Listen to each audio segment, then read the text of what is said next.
ఎప్పుడైనా ఎర్రగా మెరుస్తున్న సైరన్ చూస్తే మీ గుండె ఒక్కసారిగా ఉలిక్కి పడిందా? ఇప్పుడు అలాంటి ఒక అలారం మిడిల్ ఈస్ట్లో మోగుతోంది. ప్రపంచం ముందు ఓ పెను ప్రమాదం, ఓ అణుయుద్ధ భయం కనిపిస్తున్నట్టుంది. ఇజ్రాయెల్ అకస్మాత్తుగా ఇరాన్పై బాంబుల వర్షం కురిపించింది. అసలు ఇరాన్ ఏం చేసిందో, ఎందుకు చేసిందో తెలుసా?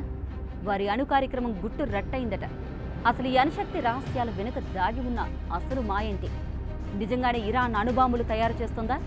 ఇవన్నీ కేవలం ప్రచారమా లేక అసలైన ప్రమాదమా? ఈ ప్రశ్నలన్నింటికీ సమాధానం తెలుసుకోవాలి అంటే ఈ కథను మొత్తం వినాలి. సాధారణంగా యురేనియం అనే పదార్థంలో అణుబాంబుల తయారీకి ఉపయోగపడే U-235 అనే ఐసోటోప్ చాలా తక్కువ శాతం మాత్రమే ఉంటుంది, కేవలం 0.7%. కానీ అణుబాంబు తయారీకి దాన్ని 90% పైగా పెంచాలి.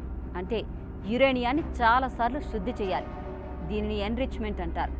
ఇది సాధించాలి అంటే సెంట్రిఫ్యూజ్ అనే ప్రత్యేక యంత్రాలు అవసరం.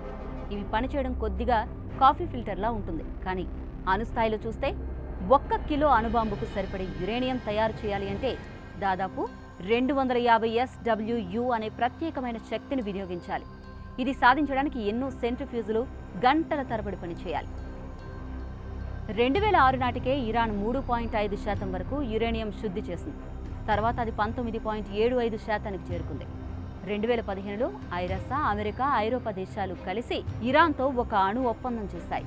అందులో ఇరాన్ అణుశక్తిని శాంతియుతంగా ఉపయోగిస్తామని అంగీకరించింది. దానికి బదులుగా ఆ దేశంపై ఉన్న ఆర్థికాంక్షలు తీయబోతున్నామన్నారు. ఈ ఒప్పందంలో భాగంగా యురేనియం శుద్ధిని 3.67%కి పరిమితం చేయాలి. అంతేకాదు, తమ వద్ద ఉన్న అణు పదార్థాల నిల్వలను కూడా భారీగా తగ్గించాలి అనే నిబంధనలు పెట్టారు. కానీ 2018లో అమెరికా అధ్యక్షుడు ట్రంప్ ఆ ఒప్పందం నుంచి తప్పుకున్నారు. వెంటనే ఇరాన్ తిరిగి తన శక్తిని పెంచింది.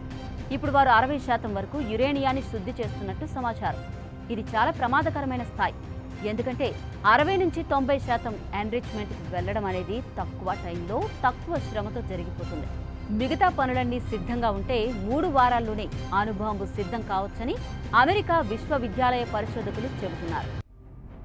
ఈ నేపథ్యాన్ని చూస్తే ఇజ్రాయెల్ ఎందుకు ఈ స్థాయిలో స్పందించిందో అర్థమవుతుంది. ఇరాన్ అణు ఆయుధాల దిశగా పోతే నిష్క్రమించమని వారు వార్నింగ్ కూడా ఇచ్చారు. అయితే ఇప్పుడు ఆ చర్య ప్రారంభమైందా అని అనిపిస్తోంది.